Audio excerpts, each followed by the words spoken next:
Hello students, welcome to EPG Pathshala. I am Ashok Goyal from the Department of Physics and Astrophysics, University of Delhi.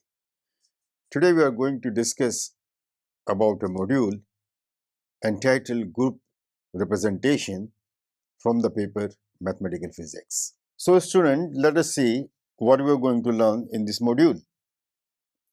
Well, in this module, we will learn about group representations, which play the most important role in studying the consequences of symmetry operations in physical applications. We will learn about equivalent representations. More importantly, we will learn about reducible and irreducible representations, and finally, we will learn to construct representations of finite group. Group representation plays a most important role in deducing the consequences of symmetry operations in physical applications. Representation of a group is in some way a method of realizing the group operations in a way other than the original definition of the group. So you have the original definition of the group, then you find a representation which realizes the same group of operations as the group elements. In quantum physics, for example, we are interested in studying the consequences of group of transformations, rotations, etc. on the states of the physical system. The states of the physical system are represented by vectors in a suitable Hilbert space in quantum mechanics, as all of you know. Realization of group operations by matrices is of particular interest in most physical applications. The multiplication on matrices can then be naturally associated with group multiplication. We will now define what is meant by a representation. Given a group G whose elements are I goes from 1 to n, so the group has n elements. For each AI belonging to G, suppose there is a n by n matrix D of AI which satisfy the same multiplication laws as the group element AI. That is, if AI Aj is equal to Ak, then it implies that the product of the matrix DAI with the matrix Daj is equal to the matrix D of Ak. If this is satisfied, then the D's form a n-dimensional representation of the group G. In fact, it's an n-dimensional matrix representation of the group G. In other words, the correspondence or the mapping going from the element AI to the matrix D of AI is a homomorphism. If this homomorphism is also one-to-one isomorphism, then the representation is said to be faithful.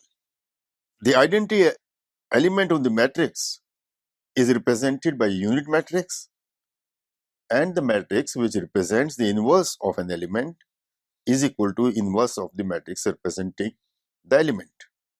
That is, DAI is equal to DEAI by the law of multiplication of the group, which is equal to DAI because EAI is equal to AI. Therefore, D of E must be equal to a unit matrix. DAI inverse by the group multiplication is equal to D of AI inverse, but AI inverse is equal to the identity element. So this is equal to the matrix corresponding to the identity element, which is the unit matrix. That is the inverse of that is the matrix of the inverse of a element is equal to inverse of the matrix. There are certain corollaries which follow from this. If D1A and D2A are both matrix representation of the group G of A. In fact, in general, given a group G, we can have more than one matrix representation. So let's consider two matrix representation D1 and D2. Then if we define a matrix D3 as matrix formed from the matrix D1 and D2 in the following way, this first element is D1 of A in the first row, second element in the first row is 0, first element in the second row is 0, and the second element in the second row is D2A. Then D3A can be denoted by a direct sum, that is D3A is equal to D1A plus D2A. And this also forms a representation. Proof. For any two elements A1 and A2 belonging to the group G, then matrix representation of A1, A2, namely D3A1, D3A2 is equal to the product of these two matrices which are shown in the slide.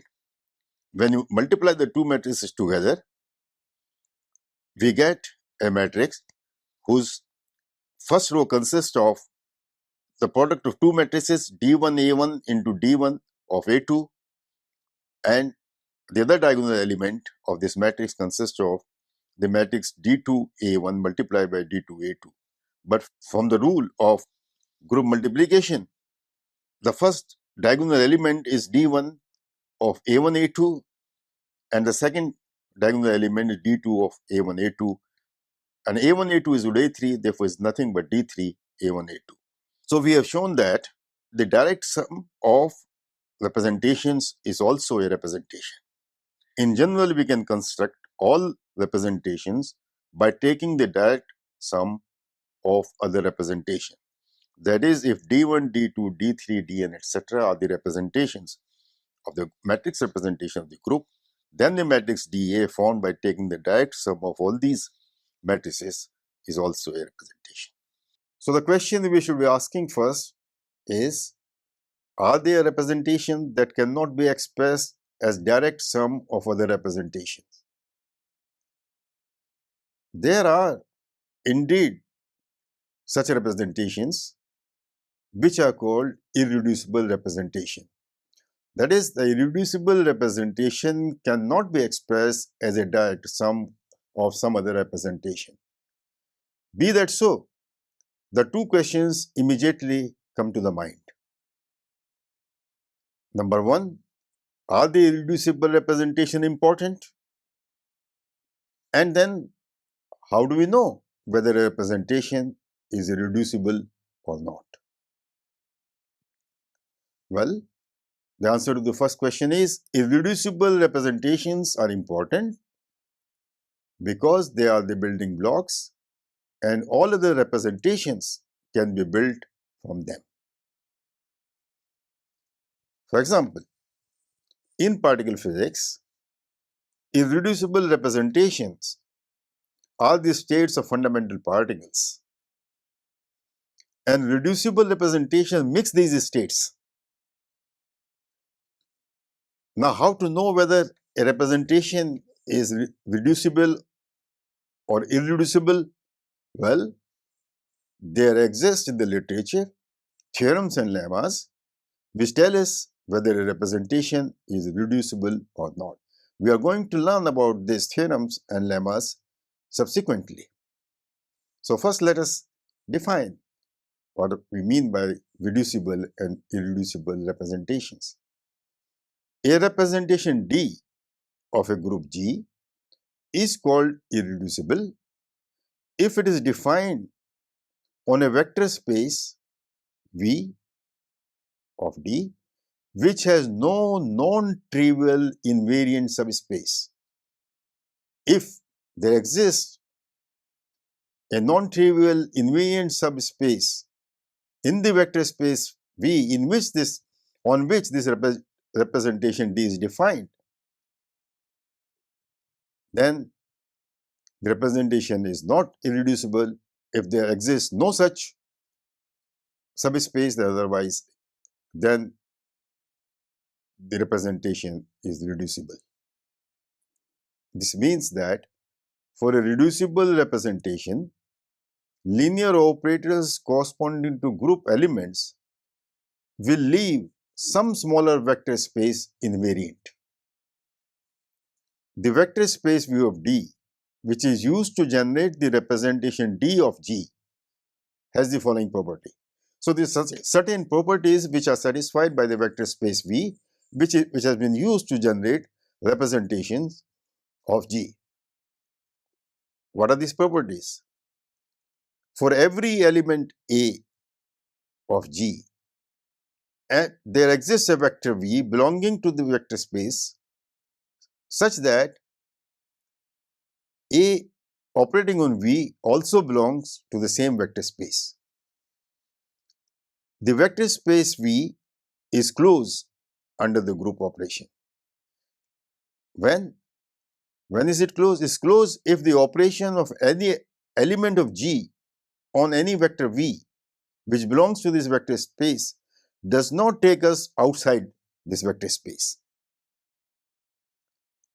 So, a vector space S is a subspace of V, written as S subspace of V, if every vector of S is contained in V and is called a proper subspace if S does not exhaust the space V.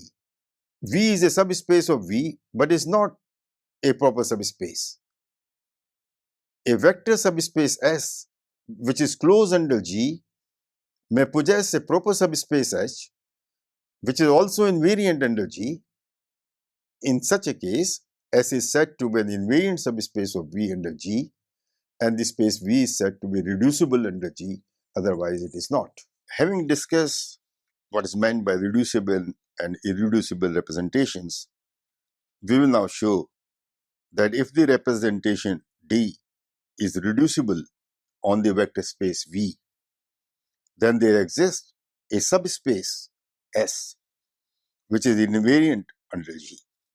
That is, if a matrix is reducible, then there exists a subspace which is invariant under G, which means that any vector V belonging to this vector space V can be decomposed in the block form S and SC tilde, where the vectors S belong to vector space S and S tilde belongs to the complement of the vector space S, that is S tilde. Representation matrix can then be written as D of A is equal to D1 of A, D2A, D3A, D4A in the form of a 2 by 2 matrix. These themselves are matrices acting on the space S and S tilde. For the space S to be invariant under group operation means that D3 AI is equal to 0 for all AI belonging to the group G. That is, the matrices DAI are all of the upper triangular form.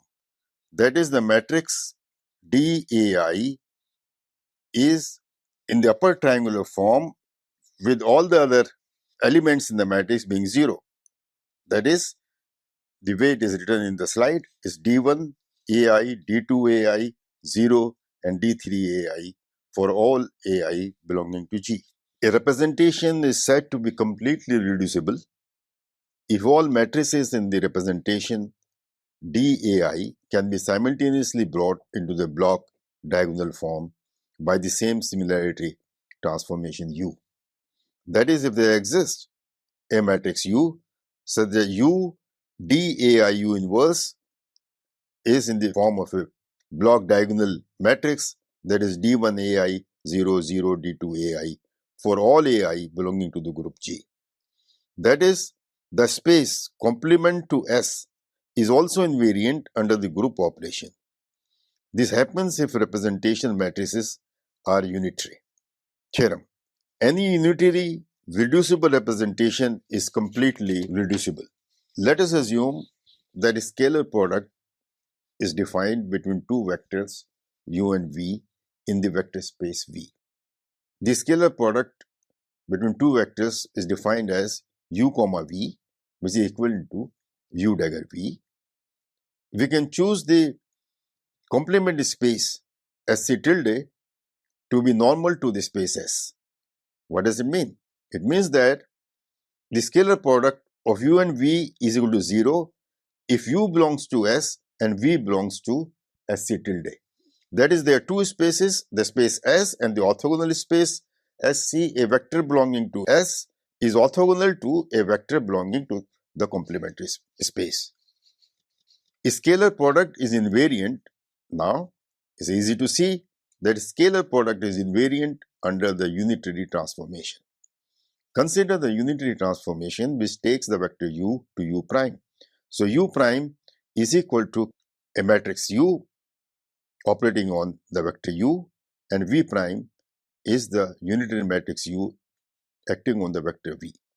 Then U prime, V prime scalar product is equal to U prime dagger, which is defined as U prime dagger V prime, which is equal to U dagger UV is equal to U dagger V is equal to UV.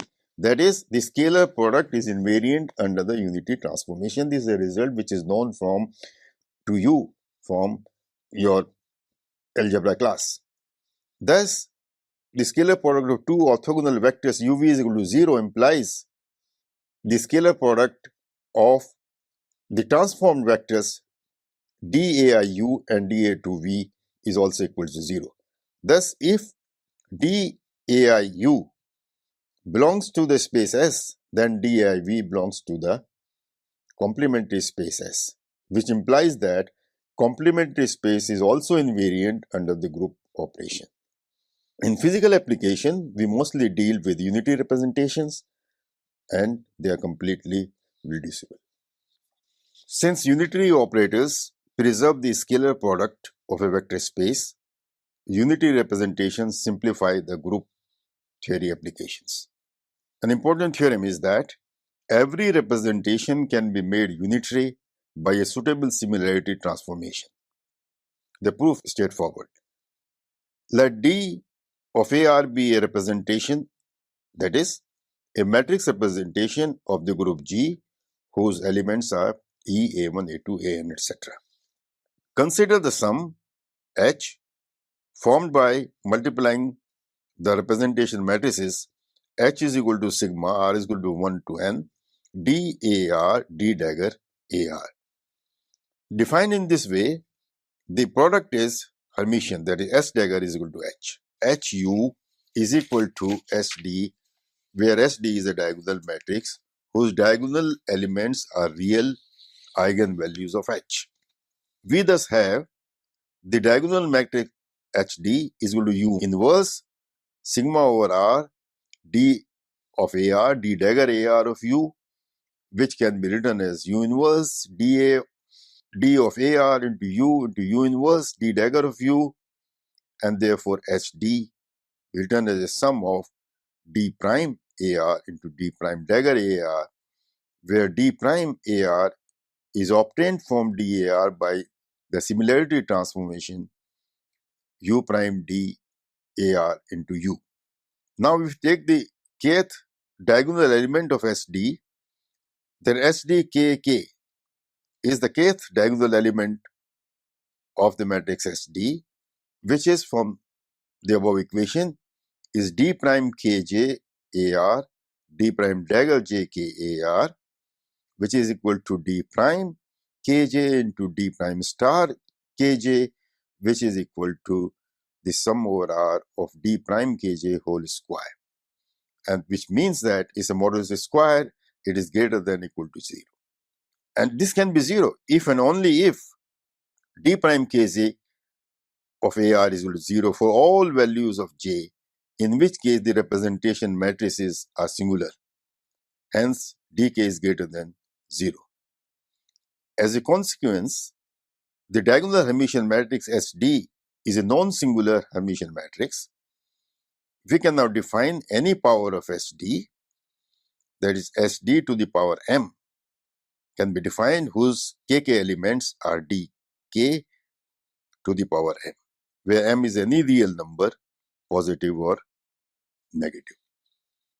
We can now define a square root of h by defining that h square is equal to the Hermitian matrix capital H, which of course is equal to h into h. S dagger is then equal to H, which implies that small h is equal to small h dagger. That is, the square root of the Hermitian matrix H is itself Hermitian. So the first result we require in order to define the square root is that the square root of the Hermitian matrix is itself Hermitian. Now let us define the new set of matrices D bar AR by similarity transformation with this matrix, which is square root of a matrix. That is, this new set of matrices D bar A are obtained by similarity transformation H prime DAR H for all R 1 to N.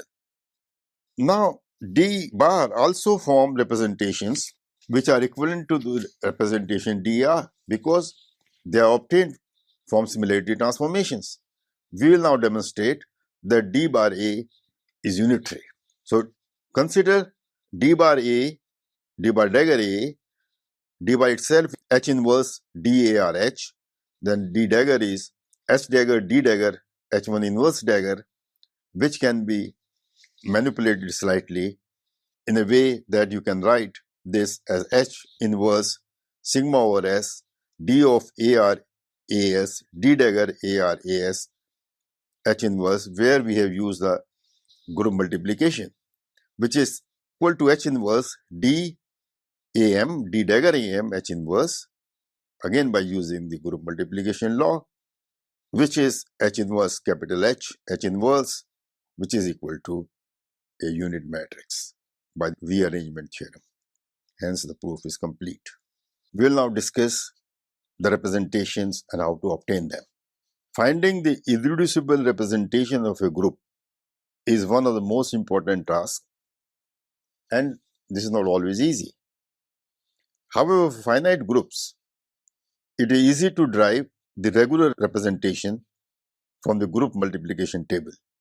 And what is this regular representation? This regular representation contains all the irreducible representation of the group. How do we construct the regular representation? Consider the group G of elements E, A2, A3, AN and construct the multiplication table such that we have the identity element along the diagonal. Because this is a finite group, so every element has its inverse in the group itself. So we can multiplication table such that in the row we have the elements of the group E, A2, A3, A4, etc.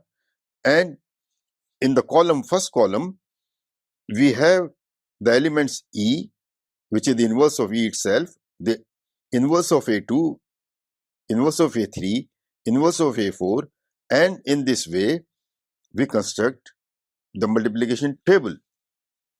So in this multiplication table, identity element is along the diagonal. Now obviously this can always be done because given any group, you can construct a multiplication table and by rearrangement theorem, you can rearrange your elements along a particular column or a row such that all the identity elements lie along the diagonal of this. Regular representation is defined, therefore, as the regular representation dr, which is defined as a matrix. So the ijth element of the regular representation of D corresponding to the element AR is equal to 1 if AI inverse AJ is equal to AR and is equal to 0 otherwise. Thus, for each group element AR, we have dr of AR is equal to 1 if the entry ij in the group multiplication table equals AR, otherwise dr of AR is equal to 0. We will now illustrate this with the help of an example. The example is to construct a regular representation of the cyclic group Z4, which consists of 4 elements E, A square and A cube, such that A4 is equal to E. the multiplication table is easy to construct. We have the table shown on the left-hand table of the slide, and from here you can see that the inverse of A is A cube, inverse of A square is A square, and inverse of A cube is A, and inverse of E is equal to obviously E. We can rearrange the elements in such a way that the identity element occurs on the diagonals, such that instead of the first column being A square A cube, we write A cube A square A, and the new table that we form has the identity elements along the diagonal as 1, which is along the diagonal, and all the other elements equal to 0. So D1, D of E is as shown. Likewise, D of A, for example, is obtained by replacing the element in the matrix wherever A occurs by 1 and all other elements being 0. Matrix representation we obtained are shown in the slide, and from this one can easily verify by explicit matrix multiplication that, for example, dA cube into dA is equal to d of A4, which is d of E, is a diagonal matrix 1. We will now discuss the representations for geometric group transformations. There are many symmetry groups in physics which have transformations which are geometric in nature, like rotations. In these cases, group representation can be represented by operations in the coordinate space. As an example, consider the symmetry group D3 of the triangle. We have already seen that the symmetry group of the triangle consists of 6 operations, which are: number 1, the identity, which leaves everything unchanged; a clockwise rotation in the plane of the triangle designated as C3 by an amount 2 pi by 3; a clockwise rotation by 4 pi by 3 designated C3 square. Again, this rotation is in the plane of the triangle. Then we have reflection x represented by sigma v. Then the fifth symmetry operation is a rotoreflection. That is, first a rotation by 2 pi by 3, then followed by reflection, x goes to minus x, designated as sigma vx. Then we have the final symmetry operation, which is the rotoreflection, that is a rotation again by the same angle 2 pi by 3, but now followed by the reflection where y goes to minus y, represented as sigma. The transformation for the case where your geometric transformation can be obtained in the following way. For the purpose of illustration, we consider a regular triangle with all its symmetry operations. Now, to obtain the group transformations, what we do is, instead of transforming the triangle, we keep the triangle fixed and rotate the coordinate axis counterclockwise, such that the elements of the symmetry group D3 be identified with this rotation.